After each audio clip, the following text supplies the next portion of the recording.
Syrian Arab Republic's delegation succeeds in giving the anti-terrorism provision priority in today's meeting, according to the Geneva I statement.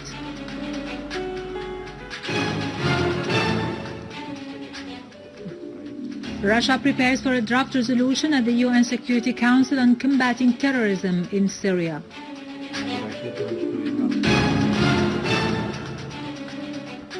Huge popular marches are staged in Damascus, Daraa and Deir-ez-Zor in support of the Syrian Arab Army in its operations against the terrorist groups.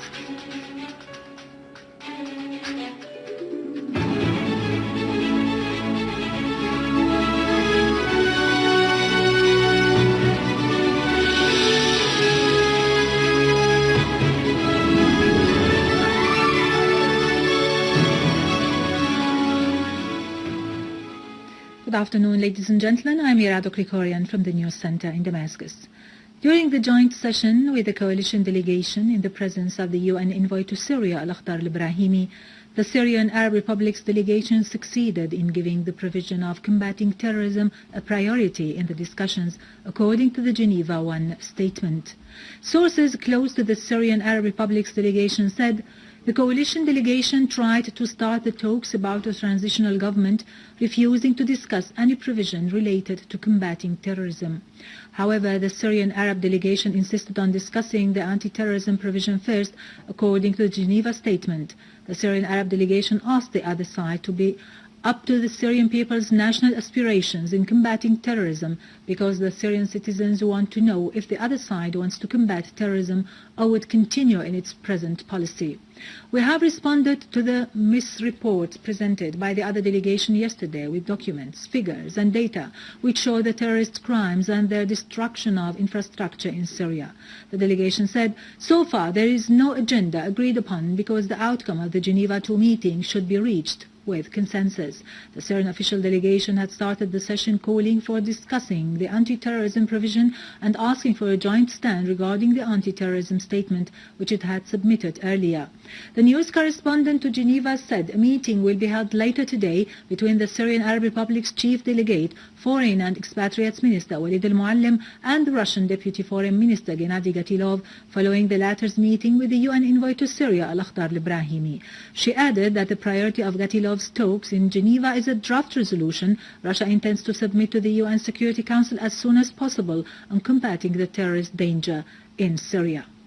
Member of the Syrian Arab Republic's delegation to Geneva II, the Deputy Foreign and Expatriates Minister, Dr. Faisal Maqdad, said in a press conference at the conclusion of the morning sessions that the coalition delegation started the session with talk about the transitional government, which contravenes the priority of the Geneva statement, whereas the Syrian official delegation started the session talking about terrorism and the need to stop it. Al-Maqdad said any change in the order of the Geneva statement provisions would be detrimental to the Geneva conference. To discuss the end of terrorism and parallel with the transitional government is but an illusion that leads to no understanding, he added. Dr. Maqdad said there should be no change regarding the conference's agenda, affirming the Syrian delegation's adherence to the Geneva statement. Gennady Gatilov, the Russian Deputy Foreign Minister, announced that his country is preparing to submit a draft resolution at the UN Security Council on the issue of combating terrorism in Syria very soon. In a statement quoted by Russia Today TV channel, Gatilov pointed out that the draft resolution includes calling on all sides to take tangible steps to combat terrorism in Syria. He added that there is a necessity to confront the humanitarian situation in Syria, stressing that a draft resolution prepared by the Western countries at the UN Security Council on this regard is unacceptable because it can pave the way for military intervention. He made it clear in a statement upon his arrival in Geneva that a number of terrorist groups are active in Syria and they represent a real threat to the security of the whole region.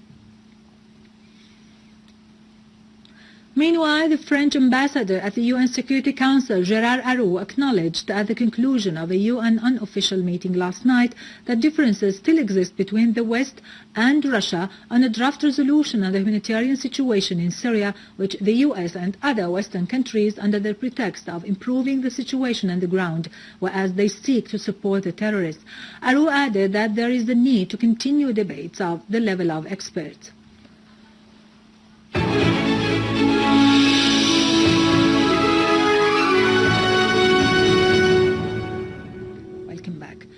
residents of Al-Midan neighborhood staged a huge march in support of the national principles and the operations of the Syrian Arab Army against terrorism.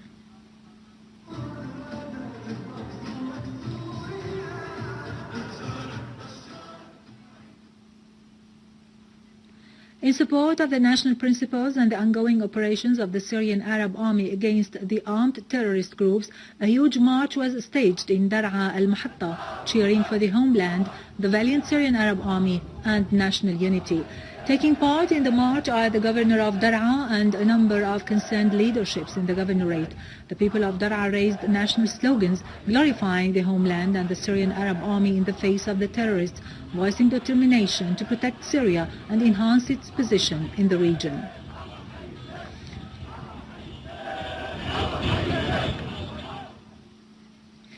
In Daraa countryside, residents of the town of Tell Shhab staged a demonstration preventing the armed terrorist groups from building a camp in the agricultural plantation of Tell Shhab.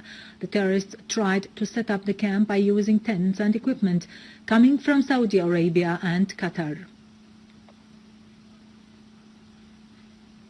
A massive demonstration was staged today by the citizens of Al-Jura neighborhood in Deir-ez-Zor in support of the Syrian Arab Army in its operations against armed terrorist groups, stressing adherence to Syria's national principles.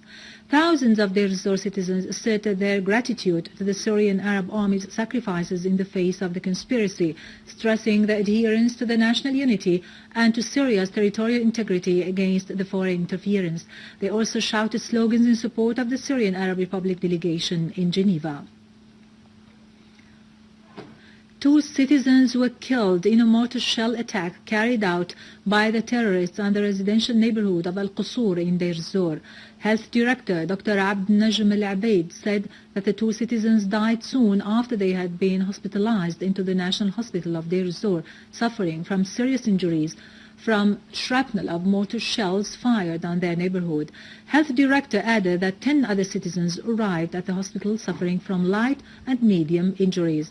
Earlier, a police source said that mortar shells were fired by the armed terrorist groups at Al-Qusur neighborhood, injuring 12 citizens, 2 of them seriously, and inflicting heavy material damage to the houses. Units of the Syrian Arab Army eliminated terrorists who were trying to attack citizens at Al-Hamidiyya in Aleppo and its suburbs, killing dozens of them.